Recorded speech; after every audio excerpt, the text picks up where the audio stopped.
জয় গুরু রাধেশ্যাম।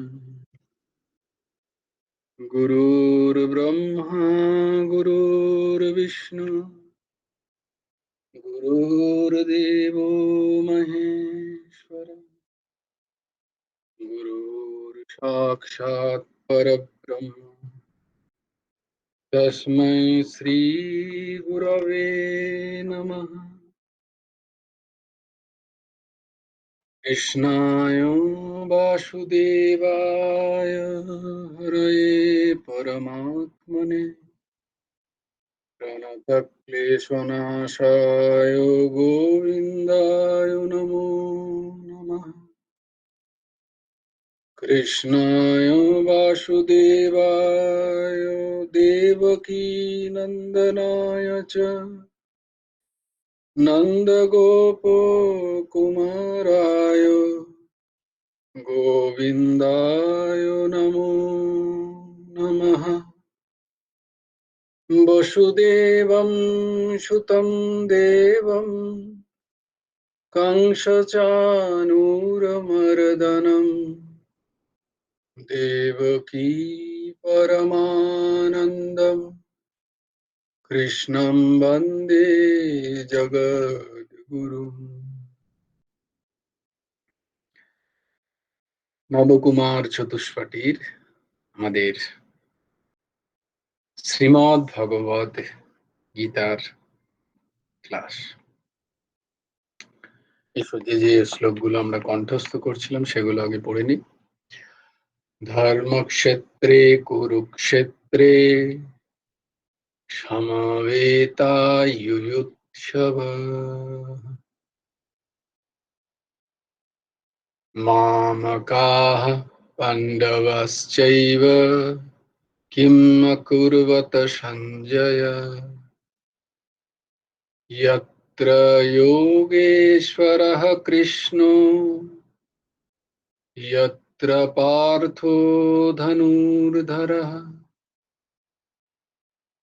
तत्रो श्रीर्विजयो भूतिर्ध्रुवा नीतिर्मतिर्मम। यदा यदा हि धर्मस्य ग्लानिर्भवति भारत अभ्युत्थानमधर्मस्य तदात्मानं सृजाम्यहम्। परित्राणाय साधूनां विनाशाय च दुष्कृतां धर्म संस्थापनार्थाय सम्भवामि युगे युगे। कर्मण्येवाधिकारस्ते मा फलेषु कदाचन मा कर्मफलहेतुर्भूर्मा ते सङ्गस्तु कर्मणि। योगस्थः कुरु कर्माणि सङ्गं त्यक्त्वा धनञ्जय सिद्धो समो भूत्वा समत्वं योग उच्यते। विहाय कामान् यः सर्वान् पुंश्चरति निःस्पृहः निर्मम निरहङ्कार सा शान्तिम् अधिगच्छति। त्वमेव शरणं गच्छ सर्वभावेन भारत तत्प्रसादात् परं शान्तिं स्थानं प्राप्स्यसि शाश्वतम्। तद्विद्धि प्रणिपातेन परिप्रश्नेन सेवया उपदेक्षन्ति ते ज्ञानम् ज्ञानिनः तत्त्वदर्शिनः। श्रद्धावान् लभते ज्ञानं तत्परः संयतेन्द्रियः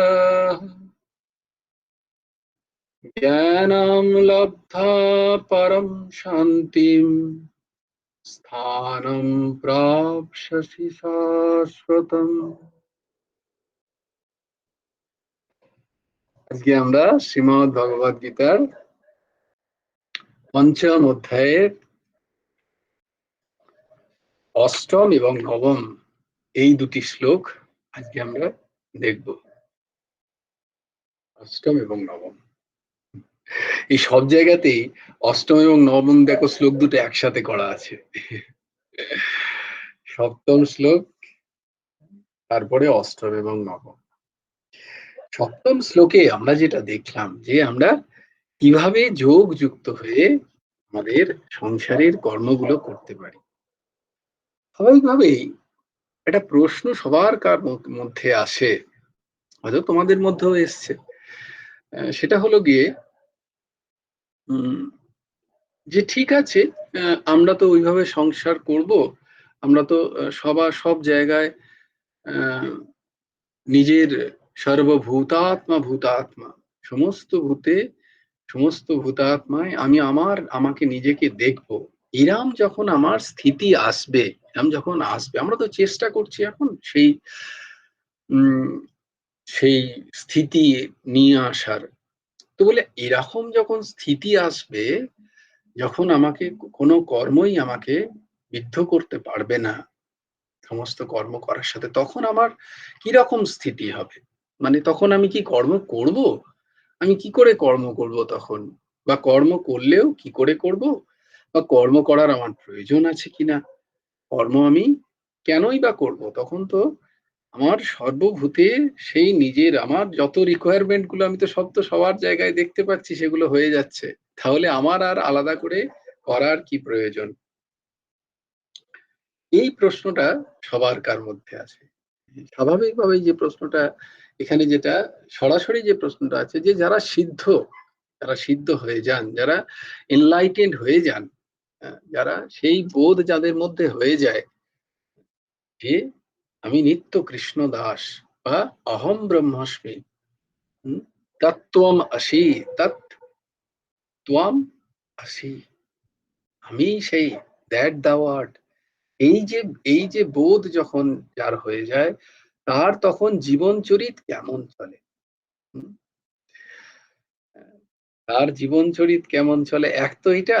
আর দ্বিতীয়ত আর একটা প্রশ্ন, যেহেতু আমাদের আমাদের আত্মা, আমাদের মন এখনো বিশুদ্ধ হয়নি, তাই আমরা মনে করি যে সেই পুরুষ যদি কোনো আহ, অনৈতিক কাজ করে, তাহলেও কি সে তাতে পার পেয়ে যাবে?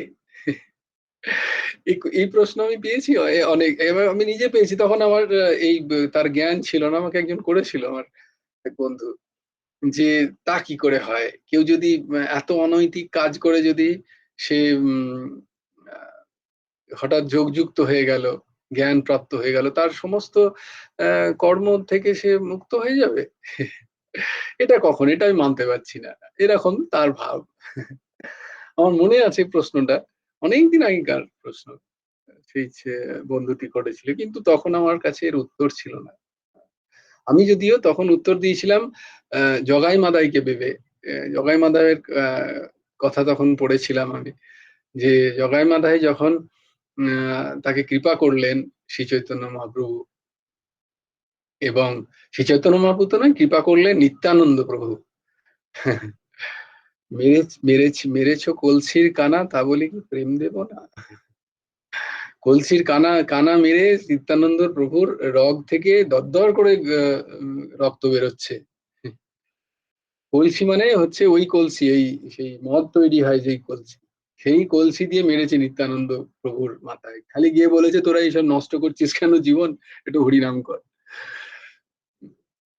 তো সেই শুনে শ্রী চৈতন্য মহাপ্রভু এতই ক্রোধান্বিত হয়ে গেছিলেন যে সুদর্শন চক্রকে আহ্বান করেছিলেন, যে এসে এক্ষুনি এদেরকে নাশ করো। তখন নিত্যানন্দ প্রভু শ্রী চৈতন্য প্রভুর চরণ ধরে ক্ষমা চেয়েছিলেন ওদের হয়ে, যে প্রভু ওরা কিছু জানে না, ওরা অজ্ঞ, ওদেরকে ক্ষমা করে দিন। তো যাকে এটা শ্রী চৈতন্য মহাপ্রভুর সেই লীলা, যাতে নিত্যানন্দ প্রভুকে প্রতিষ্ঠা করা যায় সেই স্তরে, বলরামের অবতার। তো সেই নিত্যানন্দ প্রভুর কৃপায় যখন পরের দিন জগাই মাধাই সম্পূর্ণরূপে পরিবর্তন হলো এবং বলল যে, "না আমরা এবারে আর আমরা কোনদিন এই কাজ করব না। আমরা শুদ্ধ হরিভজন করব।" তো তাদের চরিত্রে লেখা আছে, তারা যখন এবার হরিভজন শুরু করলেন, কিছুদিন পরেই অ্যা তাদের প্রচন্ড গাত্র জ্বালা। মানে এতই গাত্র জ্বালা যে এতই অদ্ভুত একটা জ্বলন তাদের, সেই জ্বলনে তারা না খেতে পাচ্ছে, না শুতে পাচ্ছে, না বসতে পারছে। তো সেই অবস্থায় মানে অদ্ভুত একটা, কোনো ডাক্তারের কোনো ওষুধ খেয়ে ঠিক হচ্ছে না, এই এক অদ্ভুত জ্বলন। এগুলোর অনেক ব্যাখ্যা আছে। তবুও সেই জ্বলনটা তাদের, সেই জ্বলনের অ অনুভূতি তাদের কোন স্তরে সেটা না অনুভূতি হয়ে তারা সেটা সহ্য করতে পারছে না। এত কষ্ট। এটা আমি পড়েছিলাম বলে আমি সেই প্রেক্ষাপটে তাকে উত্তর দিয়েছিলাম। কিন্তু দেখো বেসিক্যালি কি হয় যে যারা এনলাইটেন্ড হয়ে যান, যারা আ যারা তত্ত্ববিদ হয়ে যান, যারা ভগবানের সাক্ষাৎকার লাভ করেন, যারা ভগবানের নিত্য দাস-দাসী হয়ে বিরাজ করেন, পূর্ণ ভক্তি বা প্রেম প্রাপ্ত হয়ে যান, উম বা তাদের মধ্যে জ্ঞান প্রস্ফুটিত হয়ে যায়। সর্বং খাল্লিদম ব্রহ্ম, অহং ব্রহ্মাস্মি, শিবোহম শিবোহম, তত্ত্বমসি, এই সমস্ত মহান বাক্য যাদের অনুভূতি এসে যায়, তাদের, তারা কোনো বাজে কাজ বা তারা কোনো বিকর্ম করতেই পারে না। তারা কখনো কোনো বিকর্ম করতেই পারে না। কেন? বলবে কেন? দেখো এইজন্য যে এই যে ৭ নম্বর শ্লোকটা তোমরা দেখতে পাচ্ছ, দেখছো এখানের ১ম শর্তটাই কি? ভূতাত্মা এই স্থিতিতে যাওয়ার আগে কি হচ্ছে দেখো, তারা জিতেন্দ্রিয় হচ্ছে। তার আগে তারা বিজিতাত্মা হচ্ছে, তার আগে তারা বিশুদ্ধ আত্মা হচ্ছে। তো যার মন নির্মল হয়ে গেছে, যে বিশুদ্ধ আত্মা, তার দ্বারা কোনো অপকর্ম সম্ভব? কোনো অধর্ম কাজ তো তার দ্বারা সম্ভবই নয় করা। তাই এই প্রশ্নটা ১ম এই আসে না যারা করে। কারণ আমাদের মন মলিন বলে আমরা ১ম এই ভাবি, তারা যদি কোনো অপকর্ম করে তাহলেও কি তারা শাস্তি পাবে না? তারা অপকর্ম করেই না। কারণ তারা যে সিঁড়ি দিয়ে গেছে সেখানের ১ম সিঁড়িই হচ্ছে এক তো যোগযুক্ত হওয়া, ২য় সেই যোগযুক্ত হলেই তাদের ভেতর নির্মল হয়ে যায়, বিশুদ্ধ আত্মা হয়ে যায়। আর কোনো বিশুদ্ধ আত্মা অধার্মিক কোনো কাজ করতে হয়ই না তার দ্বারা। তিনি করেন না তা নয়, তার দ্বারা হয় না। তার বিবেক এত তীব্র জাগৃত থাকে, হুম, যে তার দ্বারা কোনো অধার্মিক, কোনো অপকর্ম, কোনো বিকর্ম হয় না। যা হয় সবকিছু শাস্ত্র অবস্থিতঃ। তার শাস্ত্র দ্বারা ব্যবস্থিত কার্যই তারা করেন। এক তো তার দ্বারা হয় না। আর আ দ্বিতীয়ত হচ্ছে তারা কিরকম ভাবে বিচরণ করেন, সেইটা বলতে গিয়ে ভগবান এই ৮ম এবং ৯ম শ্লোকে জানাচ্ছেন। যে যারা ওই যোগযুক্ত হয়ে যান, তাদের জীবন কিরকম হয়। এসো আমার সাথে, সাথে তোমরাও উচ্চারণ করো ৭ম এবং ৮ম শ্লোক। নৈব কিঞ্চিৎ করোমিতি, নৈব কিঞ্চিৎ করোমিতি, युक्तो मन्येत तत्त्ववित्, युक्तो मन्येत तत्त्ववित्, पश्यन् शृण्वन् स्पृशन् जिघ्रन् अस्नन् गच्छन् स्वपन् श्वसन्, पश्यन् शृण्वन् स्पृशन् जिघ्रन् अस्नन् गच्छन् स्वपन् श्वसन्। ৯ নম্বর শ্লোক। প্রলপন বিসৃজन् গৃহन् গৃহन् উন্মিষन् নিমিষন্নপি, প্রলপন বিসৃজन् গৃহ্ণন উন্মিষন নিমিষন্নপি ইন্দ্রিয়ান ইন্দ্রিয়ার্থেষু ইন্দ্রিয়াণ ইন্দ্রিয়ার্থেষু বর্তন্ত ইতি ধারয়ন বর্তন্ত ইতি ধারয়ন প্রলপন বিসৃজন গৃহ্ণন্নু গৃহ্ণন উন্মিষন নিমিষন্নপি নিমিষন্নপি ইন্দ্রিয়ান ইন্দ্রিয়ার্থেষু বর্তন্ত ইতি ধারয়ন। তত্ত্ববিদ, তত্ত্বজ্ঞান সম্পন্ন যুক্ত সাংখ্যযোগী। এখানে দেখো ততক্ষণ আমরা যোগযুক্ত কর্মযোগের কথা, এবারে সাংখ্যযোগ বা জ্ঞান যোগের কথায় যুক্ত সাংখ্যযোগী পশ্যন শৃণ্বন, পশ্যন মানে দেখা, শৃণ্বন মানে শোনা, দেখা শোনা, স্পৃশন জিঘ্রাণ স্পর্শ করা ও ঘ্রাণ নেওয়া, আস্নান গচ্ছন খাওয়া চলা, গৃহ্ণন প্রলপন গ্রহণ করা কথা বলা, বিসৃজন ত্যাগ করা, স্বপন শয়ন করা, শ্বসন শ্বাস গ্রহণ করা, উন্মিষণ চক্ষু খোলা, নিমিষণ বন্ধ করা, অপি সত্ত্বেও ধারয়ণ ধীরভাবে, ইতি তিনি এইরূপ, ইতিমান্যেত মনে করেন, ইন্দ্রিয়াণি সকল ইন্দ্রিয়ই, ইন্দ্রিয়ার্থেষু ইন্দ্রিয় সকলের, বর্তন্তে কাজ করছে, কিঞ্চিত এব কিছুই ন করমি করি না, ন করমি মানে আমি করি না। তত্ত্বজ্ঞান সম্পন্ন যিনি যোগী, তিনি তিনি দেখেন, তিনি শ্রবণ করেন শোনেন, স্পর্শ করা তিনি স্পর্শও করেন, ঘ্রাণ নেওয়া তিনি ঘ্রাণও নেন, তিনি খান খাদ্য গ্রহণ করেন, তিনি চলাফেরাও করেন, তিনি কিছু না কিছু গ্রহণও করেন, তিনি বলেন, তিনি ত্যাগ করেন, শয়ন করেন, শ্বাস গ্রহণ করেন, চক্ষু উন্মীলন এবং বন্ধ করেন। এই সকল করা সত্ত্বেও মনে করেন যে সকল ইন্দ্রিয়ই তাদের নিজেদের বিষয়ে কাজ করছে, আমি স্বয়ং কিছুই করি না। আচ্ছা, তোমরা বলবে এইরকম ভাবে আলাদা আলাদা করে বলার কি দরকার ছিল, বলতে পারতো সব কাজই করছে।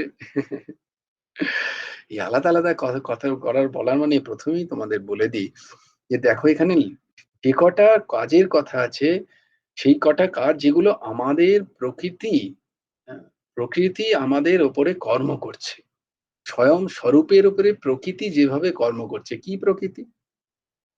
না, পাঁচ কর্মেন্দ্রিয়, হ্যাঁ, পাঁচ জ্ঞানেন্দ্রিয়। দেখো এখানে পাঁচ যে জ্ঞানেন্দ্রিয় তার কথা প্রথম লেখা আছে। পশ্যন মানে চক্ষু, শৃণ্বন শোনা মানে কর্ণ, চক্ষু কর্ণ, তারপর স্পর্শ ত্বক, ঘ্রাণ নেওয়া নাসিকা, আস্নান গাচ্ছান খাওয়া মানে জিভ দ্বারা টেস্ট নিচ্ছে জিহ্বা, গচ্ছন এখান থেকে এলো কর্মেন্দ্রিয়ের কথা, পাদের কথা পাদ, গৃহ্ণন প্রলোপন গ্রহণ করা, গ্রহণ হাত দিয়ে গ্রহণ করছে, কথা বলা, বাক কানি পাদ পায়ু উপস্থ, বিসৃজন মানে ত্যাগ করাতে দুটোই এসে যাচ্ছে, উপস্থ এবং পায়ু, এই দুটো দ্বারাই ত্যাগ হয়, ত্যাগ করা, স্বপন শয়ন করা,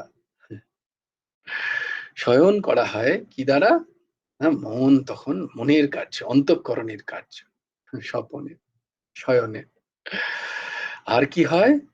শ্বসন, শ্বসন মানে শ্বাস গ্রহণ, মানে এখানে ওই পঞ্চ প্রাণীর কথা বলা হচ্ছে, পঞ্চ প্রাণীর কথা। আর উন্মিষণ, আর এখানে আরেকটা কথা দেখো, চক্ষু, এই যে চোখ খোলা এবং বন্ধ, এও প্রাণেরই একটা কাজ। তোমাদের বলেছিলাম, শেয়ার হলো না সে ভিডিও, পরে একদিন আবার হবে। কিন্তু এখানে ছুঁয়ে দিই যে পঞ্চ প্রাণ আছে আর পঞ্চ উপপ্রাণ আছে। তো পঞ্চ প্রাণে এই পঞ্চ উপপ্রাণও কাজ করছে।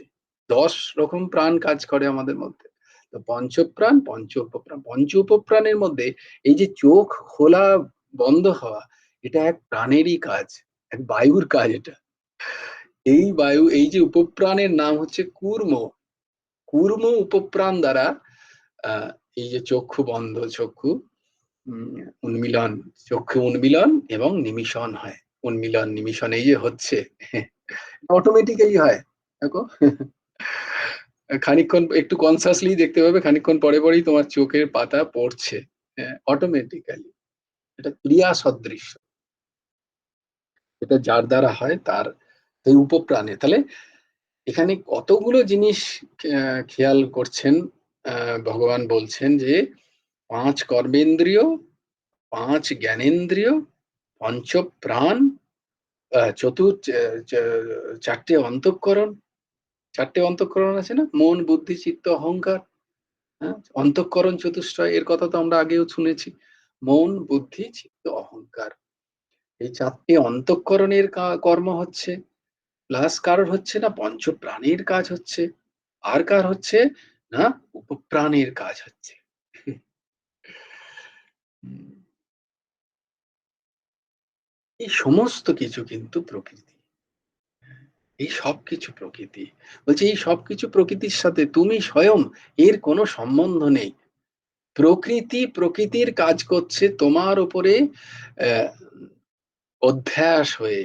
সংস্কৃত শব্দটা হচ্ছে অধ্যাস মানে তোমাকে বেস করে প্রকৃতি কাজ করছে। কিন্তু তোমার এর সাথে কোনো লিপ্ততা নেই। এই যে বোধটা জ্ঞানীর হয়ে যায়, তখন সেই জ্ঞানী মনে করে এ সবকিছু প্রকৃতির কাজ, প্রকৃতি তার গুণ অনুযায়ী কাজ করছে। গুণ গুণাশনুবর্ততে। আমরা পড়েছিলাম ৩য় নাম্বার অধ্যায়ে উম এই কথাটা গুণা গুণেষু বর্তান্তে। গুণ গুণের মতো করে কাজ করে সত্য রজ তম গুণ তারা নিজের নিজের মতো করে কাজ করছে। আশ্রয় কি নিচ্ছে এই ইন্দ্রিয়গুলোকে, প্রকৃতিকে। কিন্তু এই না গুণ আর না এই প্রকৃতি এর সাথে যে স্বয়ং আমি তার কিন্তু কোনো সম্বন্ধ নেই। এইটাই বুঝে যান জ্ঞানীগণ। বুঝে গিয়েও তারা কিন্তু ওই একই কাজ করছেন। হুম, একইভাবে তারা চলাফেরা করছেন, একই কর্ম করছেন। কিন্তু তখন তারা নিজেদেরকে আলাদা করে ভাবতে পারলেন যে, আমি এতে কোথাও যুক্ত নই। হাত হাতের কাজ করছে, পা পায়ের কাজ করছে, মুখ মুখের কাজ করছে, চোখ চোখের কাজ, কান কানের কাজ করছে। যে যে অবস্থায় যেমনটি আছে তার কাজ সে নিজের নিজের গুণ অনুযায়ী করে বেড়াচ্ছে। এর সাথে আমার কোনো সম্পর্ক নেই। এইটা সাংখ্যযোগীরা বুঝেও তারা এই কাজ করেন, নিরন্তর কর্ম করেন। এই নয় যে তারা কর্ম থেকে বিরত নিয়ে নেন। যদি কর্ম থেকে বিরত নিয়ে নেন তাতেও তাদের কোনো আপত্তি নেই। কর্ম সন্ন্যাসও তাদের কাছে উম আ সেটা অ্যাকসেপ্টেড। মানে সেটা তাদের জন্য স্বীকৃতি। কারণ তাদের আত্মা তখন বিশুদ্ধ আত্মা। তারা যদি কর্ম সন্ন্যাস নেন, তাহলে কিন্তু সেই সন্ন্যাস তারা আ আ তারা হজম করতে পারবেন। সেটা সহ্য করতে পারবেন। বা সেই পরিস্থিতিকে তারা মোকাবিলা করতে পারবেন। বা সেইটাকে তারা আ কি বলবো? যেটাকে এনজয় বলে মানে আ সেইটাকে তারা উপভোগ করতে পারবেন। সন্ন্যাসের যে একাকিত্ব, সন্ন্যাসের যে সাধন ভজন, সন্ন্যাসের যে চরম উচ্চ স্তরের চিন্তা ভাবনা, চিন্তা চেতন সেইটাকে তারা উপভোগ করতে পারে।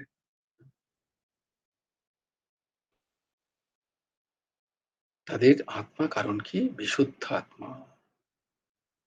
কিন্তু তাদের বাকি এই যে সমস্ত কর্ম কিন্তু তাদের হয়ে চলেছে।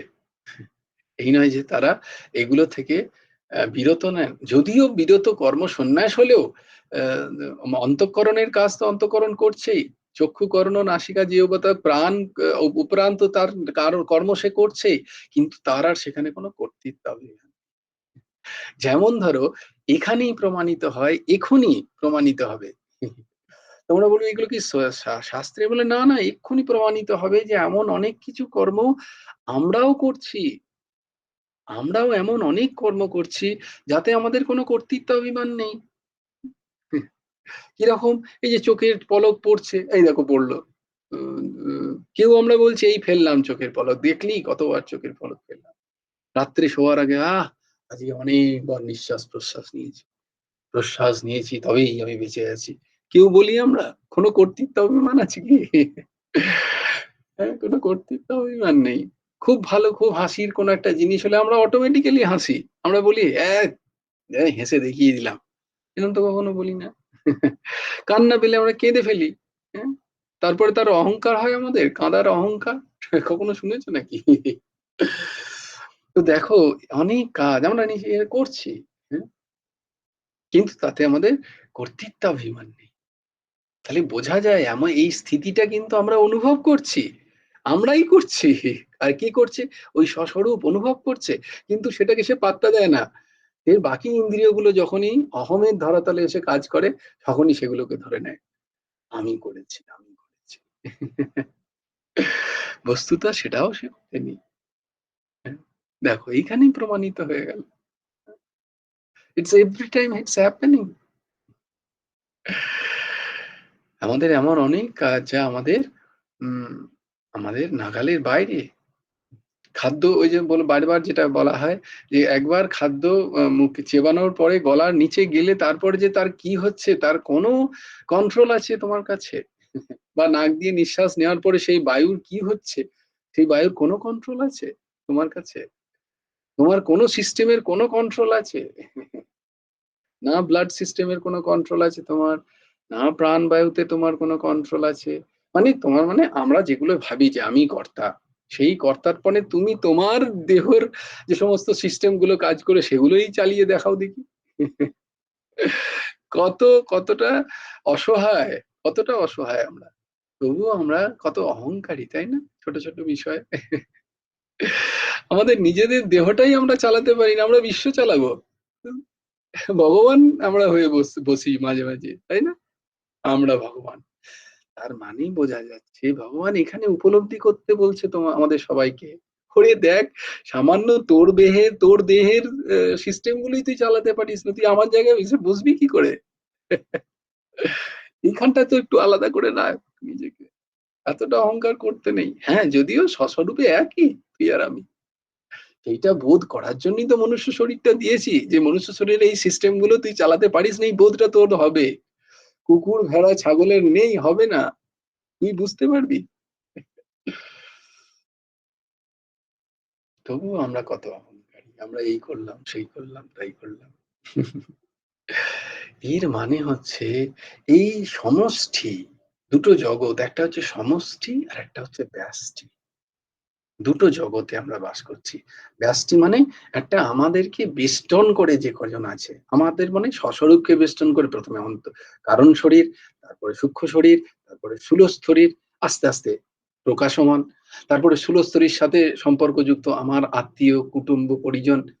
তারপর তাদের সাথে সম্পর্ক বৃহত্তর সমাজ, পরিবেশ, দেশ, বিশ্বব্রহ্মাণ্ড, universe, the whole creation, the whole cosmos. এগুলো সমস্ত সমষ্টি। হ্যাঁ? আমার কুটুম্ব আমার কাছে সমষ্টি। সেখানে দেহ আমার ব্যষ্টি। হাত, পা, নাক এটা আমার কাজ। তো ব্যষ্টিতে যত সমষ্টিতে যা হচ্ছে ব্যষ্টিতেও ঠিক তাই হচ্ছে। এই সমষ্টিতে যা হচ্ছে ব্যষ্টিতে তাই হচ্ছে। তাইজন্য তোমাদের একটা কথা বলেছিলাম যোগীরা কি বলেন? না যৎ পিণ্ডে তৎ ব্রহ্মাণ্ডে। যা এই পিণ্ডে আছে দেখতে পাচ্ছ, তাই এই সমস্ত ব্রহ্মাণ্ডে হচ্ছে। যা whatever things are happening, হ্যাঁ? তোমার মধ্যে সাইক্লোনও হয়, তোমার মধ্যে ঢেউ জোয়ার ভাটাও আসে। পূর্ণিমা এলে, অমাবস্যা এলে জোয়ার ভাটা হয়। কারণ you are created by 70% of water.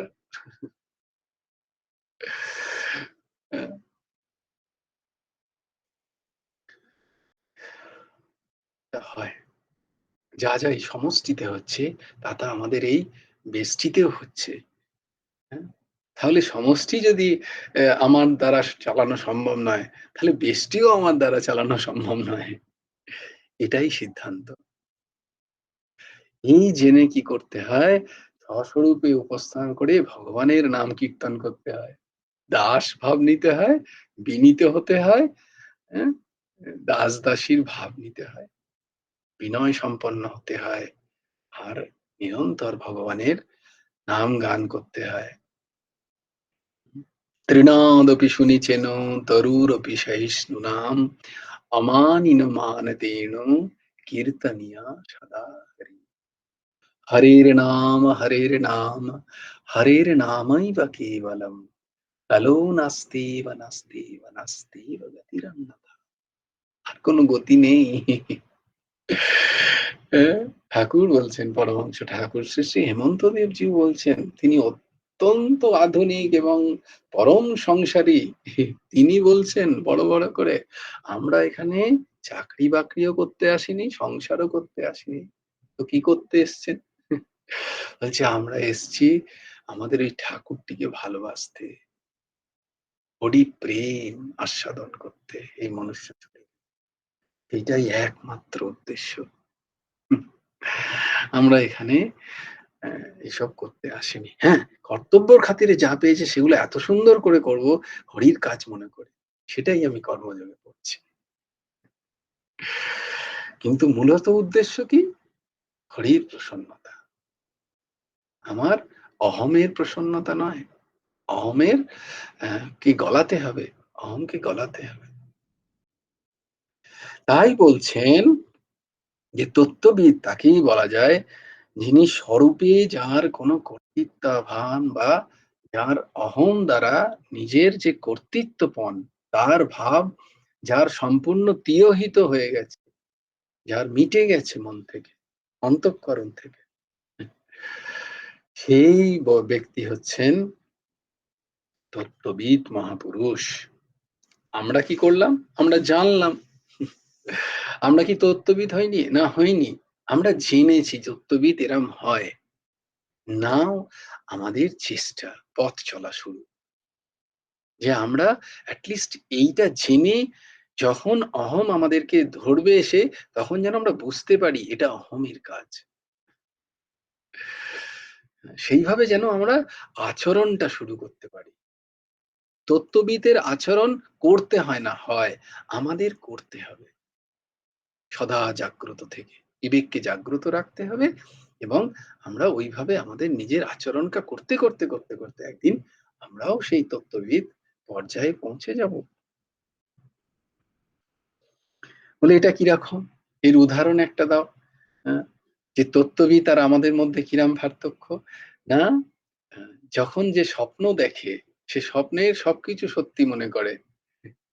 কিন্তু সে যখন স্বপ্ন থেকে জেগে ওঠে, তখন তার স্বপ্নটাকে মিথ্যে মনে হয়। এই স্বপ্নে আমি কোথায় ঘুরছিলাম? কিন্তু কই এখন তো নেই। তার মধ্যে কোনো ভাব নেই। স্বপ্ন যদি মনে থাকে কারোর, সে ভাবে যে স্বপ্নে আমি এখানে গেছিলাম, কোন একটা লোকের সাথে দেখা হলো। যদি আবার এই কাকে যেন দেখলাম, হয় না? একদম স্পষ্ট মনে থাকে অনেক সময় স্বপ্ন। কিন্তু তার তখন সে যখন জেগে আছে তখন কিন্তু মনে হচ্ছে না ওটা স্বপ্নই। ওটার কিন্তু কোনো অস্তিত্ব নেই। সে তখন তার নিজের দৈনন্দিন কাজ করছে। সেই নিয়ে স্বপ্ন নিয়ে ভাবছে না যে স্বপ্নে সে সুইজারল্যান্ড ঘুরে বেড়াচ্ছিল। এখন এখন তার প্রচন্ড গরমে এখানে হাঁক-পাক করছে, যদিও এখন ঠান্ডার সময়। তো তো তত্ত্ববিদ যারা তারা ওই জীবনটাকে তারা স্বপ্নবৎ দেখে। আমরা এখন এই স্বপ্নবৎ অবস্থায় রয়ে গিয়ে আমরা দেখছি সবকিছু সত্যি। মারামারি করার দরকার নেই। যে তুমিও স্বপ্ন, কালকে হয়তো পাশের কারের লোককে বললাম, "না, না তুমি তো স্বপ্ন, আমি নেই। তুমি পড়ে গেলে, না, না তুমি তো স্বপ্নের কেউ পড়ে গেছো। তুমিও পড়ে গেলে সেও আসবে না। বলে তাহলে তুমিও স্বপ্ন।" সেটা চলবে না। হ্যাঁ? সেটা হবে না। হুম। কিন্তু তত্ত্ববিদ তিনি স্বপ্নবৎই দেখেন। কেন স্বপ্নবৎ দেখেন? তিনিও তুমি যা করছো বা আমরা যা করছি তিনিও তাই করবেন। বরং আরো সুন্দর করে করবেন, আরো ভালো করে করবেন। আরো সহানুভূতির সাথে আরো করুণাপ্রবণ হয়ে করবেন। কিন্তু আমার কি হবে? আমি যখন কাউকে সাহায্য করব বা আমার যখন কারোর প্রতি অ্যা তখন আমার ওই ভাব যে আমি করেছি। আমি ছিলাম বলে, কিন্তু তত্ত্ববিদেরই ভাব থাকবে। তার বলে না কোথায় আমি ছিলাম? আমি তো কোথাও ছিলাম না।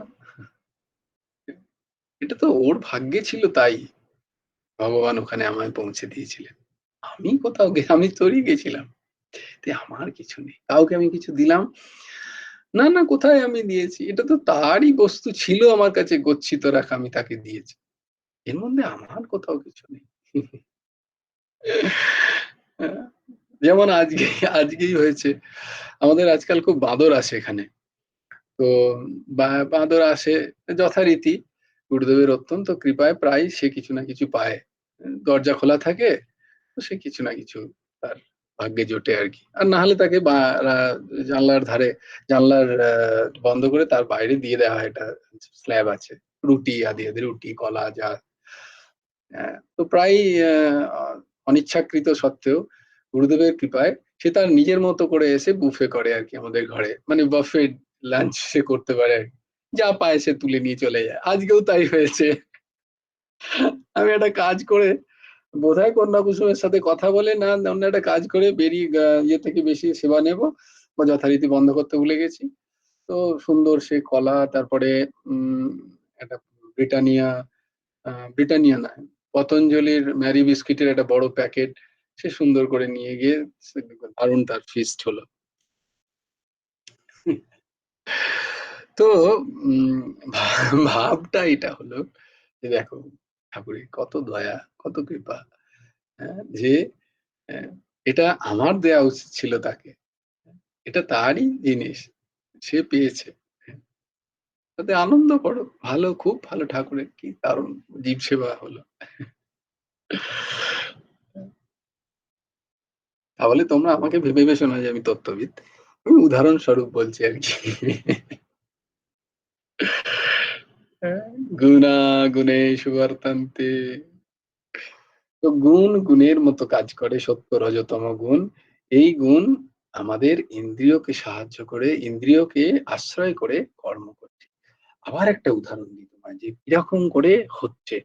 যেমন ধরো সিনেমার পর্দায়, এই উদাহরণটা বারবারই তোমাদের দিই। সিনেমার পর্দায় সিনেমা দেখছো, তাতে সব হচ্ছে। কিন্তু সিনেমার পর্দা সে কিন্তু স্থির এক জায়গায়। তার সাথে সিনেমার কোনো সম্পর্ক নেই, সিনেমার সিনের। কারণ যখনই সিন বন্ধ তখনই কিন্তু পর্দা দাঁড়িয়ে আছে ঠিক একই রকম ভাবে। হ্যাঁ? তাহলে এই পর্দাটা হচ্ছে আমি। আর এই জগৎ সংসারের এই যে ইন্দ্রিয়ের যত গুণাত্মিক কাজ, সত্য রজ তম গুণ যে ইন্দ্রিয়কে আশ্রয় করে যা কাজ করছে এ হচ্ছে ওই সিনেমা। সিনেমার প্রতিফলন হচ্ছে আমাতে। এইবার বলবে, দারুণ একটা কথা বলে দিই তোমাদের। এটা পরে আসবো, খুবই গভীর একটা কথা। যে ঠিক আছে, সিনেমা আর পর্দা তো সিনেমার দৃশ্যর সাথে সম্পৃক্ত যুক্ত নয়। কিন্তু সিনেমা যেগুলো দেখছি, সিনেমার দৃশ্যটা কি পর্দার সাথে কি সম্পর্ক? ও কি পর্দার সাথে জড়িয়ে আছে না নেই? মানে দৃশ্য, আমি দ্রষ্টা, আমি দেখছি, হ্যাঁ, আমার কাছে দৃশ্য, আমি দ্রষ্টা দৃশ্যকে দেখছে। আমি কি তোমাদের বোঝাতে পারছি? না বোঝাতে পারলে হাত তুলবে। মানে আমি দেখছি তাই দৃশ্য আছে, নাহলে তো দৃশ্য নেই। হুম, দ্রষ্টা দেখছে বলে দৃশ্য আছে। কিন্তু তাহলে দ্রষ্টা যদি এইভাবে যে এটা আমার কাজ নয়, চোখের কাজ, দ্রষ্টা দৃশ্য থেকে আলাদা করলো নিজেকে, তাহলে বলি দৃশ্য কি করবে? দৃশ্যর পার্সপেক্টিভ থেকে যদি দেখো, দৃশ্য হচ্ছে একটা অবজেক্ট। তাহলে সেই অবজেক্ট বা সেই বিষয়টা, তার অস্তিত্ব কোথায়? তার অস্তিত্ব কি দ্রষ্টার সাথে আছে? দ্রষ্টা যেমন, তার সাথে কোনো সম্পর্ক নেই, কিন্তু দৃশ্যের সাথে দ্রষ্টার সম্পর্ক আছে না নেই? মানে বিষয়, বিষয় আহ, আহ, কি বলবো, সাবজেক্ট কর্তার উপরে নির্ভরশীল না নয়? কর্তা কিন্তু বিষয়ের উপর নির্ভরশীল নয়, সেটা তো আমরা দেখলাম এতক্ষণ ধরে। কিন্তু বিষয় কি কর্তার উপরে নির্ভরশীল?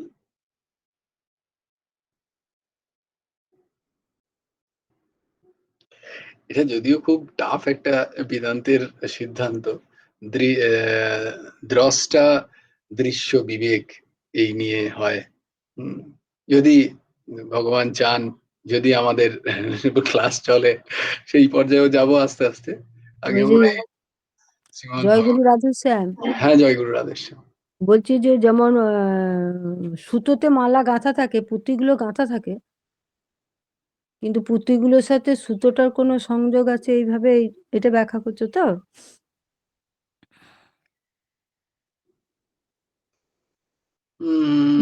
মণিগুলো যেমন গাঁথা থাকে, কিন্তু মণিগণা মণিগুলোর যে ইব, আমার সাথে সুতো, হ্যাঁ, সুতোর কোনো মণিগণা সম্পর্ক ইব। নেই।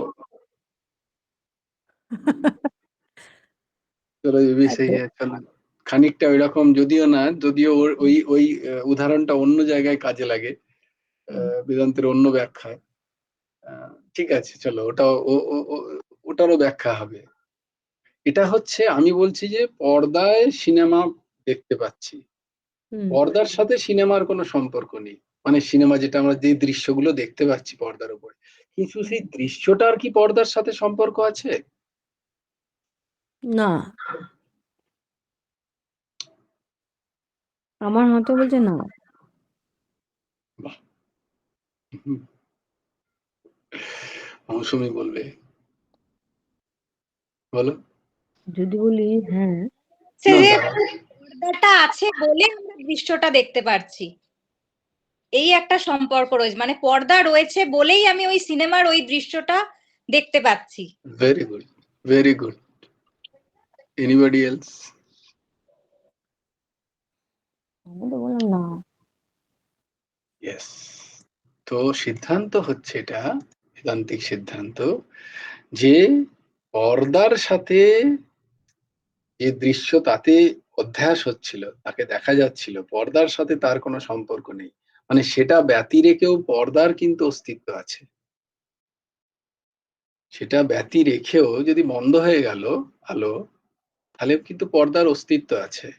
বা পর্দার অস্তিত্ব ছাড়া সেটাকে দেখাও যাচ্ছে না, কারণ আসছে তো পেছন দিক থেকে কোনো একটা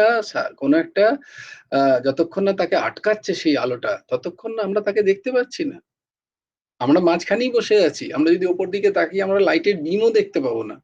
আমরা সেখানেই হচ্ছে সবকিছু, কিন্তু তাকে দেখতে গেলে আমাকে পর্দাকে আশ্রয় নিতে হচ্ছে। তো পর্দাটা বললাম সস্বরূপ।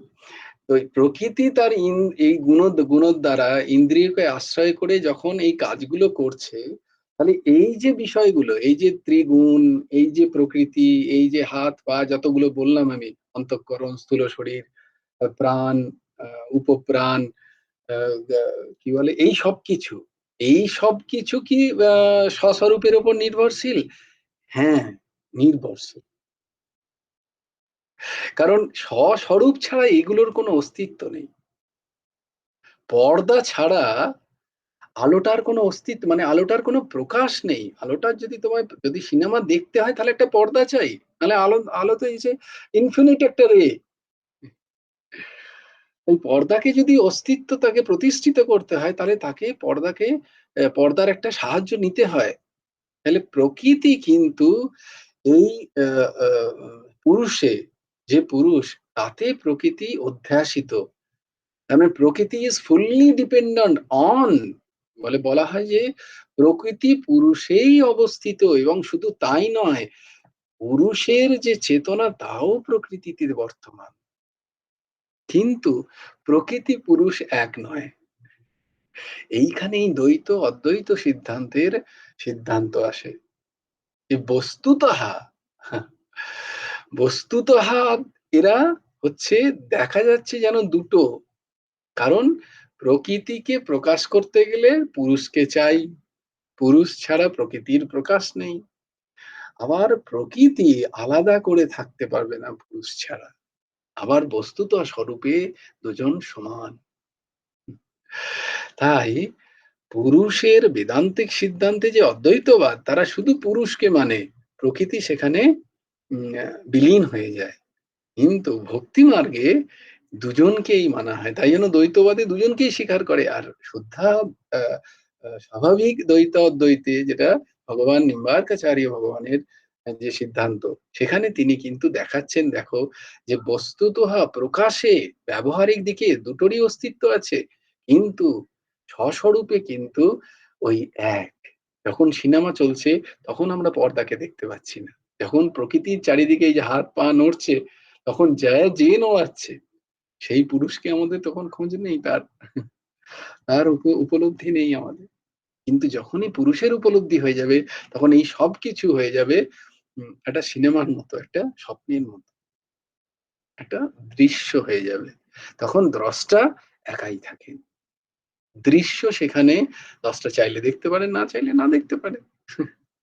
তাহলে দেখো, দৃশ্য নির্ভর করছে দ্রষ্টার উপরে।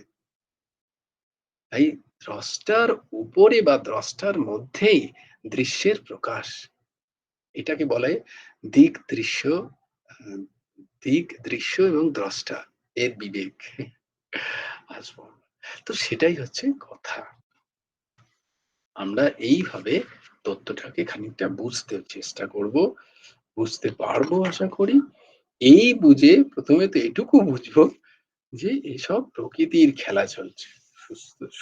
স্থূল শরীর, সূক্ষ্ম শরীর এবং কারণ শরীর, এই তিনটে শরীরের যে খেলা আমরা দেখতে পাচ্ছি, এর সাথে স্বস্বরূপের কোনো সম্বন্ধ নেই। তিনি এইটি জেনে সমস্ত কর্ম করেন, কিন্তু তাতে তিনি আবদ্ধ হন, ন লিপ্যতে। জয় জয় শ্রী রাধে। জয় গুরু রাধে শ্যাম। রাধে শ্যাম রাধে শ্যাম, শ্যাম শ্যাম রাধে রাধে, রাধে কৃষ্ণ কৃষ্ণ কৃষ্ণ রাধে রাধে। ভজ গুরু হেমন্ত দেব রাধে শ্যাম, জপ হরে কৃষ্ণ হরে রাম। जय जय श्री राधे, जय जय श्री राधे, जय जय श्री राम। हरि बोल, हरि बोल, हरि हरि बोल। जय गुरुदेव, जय गुरुदेव, जय गुरुदेव। जय जय परमहंस ठाकुर श्री श्री हेमंत देव। जय गुरु राधे श्याम। श्री गुरार्पणमस्तु, श्री हेमंत देवार्पणमस्तु। সবাই ভালো থেকো, সুন্দর থেকো, সুস্থ থেকো। কালকে 6:30টার সময় হবে তো, না ছুটি? না না না, গুড, ভেরি গুড। তাহলে কালকে হ্যাঁ বলো দিদি। বলছি 6:30 তো, হুম, 6:30 আরম্ভ হয়ে যাবে তো? হ্যাঁ হ্যাঁ, শার্প 6:30টায়। ঠিক আছে। কেউ না থাকলেও আমি আরম্ভ করে দেবো। ভাই দাদা আমাকে অফিসে বেরোতে হয় তো, তাই জন্য আসলে। ঠিক আছে, তারপরে একটু সময় নিতে হয়, 10-15 মিনিট আমাকে 8টার মধ্যে বেরিয়ে যেতে হয়। আচ্ছা আচ্ছা, ঠিক আছে। ওই জন্য খুব অসুবিধা হবে তোমার? কে আমার? হ্যাঁ, না না, কালকে আসলে একটু বাগবাজারে মায়ের বাড়ি যাবার ইচ্ছে আছে। ও আচ্ছা আচ্ছা, বাহ বাহ। তুমি এসো না, তুমি যখন আসবে তখন জয়েন করো, অসুবিধা কি আছে? আচ্ছা আচ্ছা, হ্যাঁ, কোনো অসুবিধা। ভালো থেকো। জয় গুরু রাধে।